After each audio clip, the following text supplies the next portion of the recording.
ज्योतिर्गमय यानी कि अंधेरे से उजाले की ओर ले चलो, और ये हमारे संस्कृति में एक बहुत ही अहम प्रार्थना है। लेकिन तमिलनाडु के अंदर एक ऐसी गवर्नमेंट जिसका मोटो लगता है शायद ये है, ज्योतिर्गमय मा तमसो, यानी कि उजाले को बुझाओ और अंधेरे की ओर ले चलो। जिस देश में पत्थरबाजों को भटके हुए नौजवान कहकर माफी मिल जाती है, वहाँ भगवान के सामने दिया जलाने पर सीधा जेल और जज के खिलाफ इम्पीचमेंट मोशन आ जाता है। वाह रे वाह, यही है मेरे देश का सेकुलरिज्म। अब ये जो पूरा मैटर है ना, ये मदुरई के तिरुप्पन कुंद्रम मंदिर का है। यहाँ के भक्त सिर्फ इतना चाहते थे कि कार्तिकेय दीपम के पावन फेस्टिवल पर मंदिर की पहाड़ी पर एक दीप जलाया जाए। सदियों से परंपरा रही है कि भगवान मुरुगन के इस लेजेंडरी अबोध पर पहाड़ की चोटी पर दीपम जलाया जाता है। लेकिन तमिलनाडु की हिंदू प्रेम वाली डीएमके की सरकार को इसमें दिक्कत हो गई। क्यों? क्योंकि इस पहाड़ पर 14वीं सेंचुरी की तथाकथित मदुरई सल्तनत से जुड़ी हुई एक सिकंदर दरगाह भी है। अब ये सिकंदर दरगाह कब कहां से पनप गया भाई, मुझे तो नहीं पता है। अब सेकुलरिज्म का कमाल देखिए कि पहाड़ मुरुगन का परंपरा हिंदुओं की, लेकिन HR&CE डिपार्टमेंट कहता है कि दीपम ऊपर नहीं नीचे जलेगा, और रीजन दिया गया सेफ्टी और हेरिटेज का। कोई बॉम्ब फोड़ने की बात नहीं थी, पत्थरबाजी की परमिशन नहीं मांगी गई थी, सिर्फ एक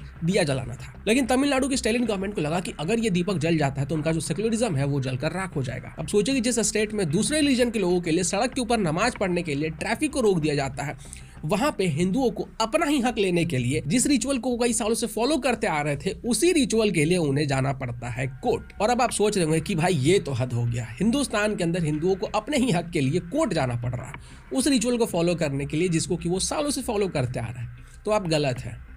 ये जो हद है ना, वो अभी हुई नहीं है, हद अब होगी। जब ये मामला मद्रास हाईकोर्ट में पहुंचा तो वहां के जो निडर जज थे, जिनका नाम है जस्टिस GR स्वामीनाथन, तो इन्होंने कहा कि जो भक्त है उनको दीपक जलाने का राइट है। फिर जब 3 दिसंबर को भक्त वहां पे पहाड़ चढ़ने गए तो पुलिस ने उन्हें रोक दिया, सेक्शन 144 लगा दिया गया और 50 लोगों को उठा लिया गया, और यहाँ तक कि जो भक्त थे उनके ऊपर लाठियां भी बांध दी गई, और कोर्ट का ऑर्डर भी है तेल लेने, क्योंकि कोर्ट की बात भी नहीं मानी गई। अब इसके बाद लश्कर सेकुलरिज्म की जो पूरी बटालियन होती है वो इनके पीछे लग जाती है कि भाई हम तो ऑपरेशन करेंगे। 107, जी हाँ 107 ऑपोजिशन के MPs ने पार्लियामेंट के अंदर ये जो जस्टिस है इनके खिलाफ इम्पीचमेंट का प्रपोजल पेश कर दिया। लेकिन क्यों भाई? क्या उन्होंने कोई स्कैम किया? नहीं।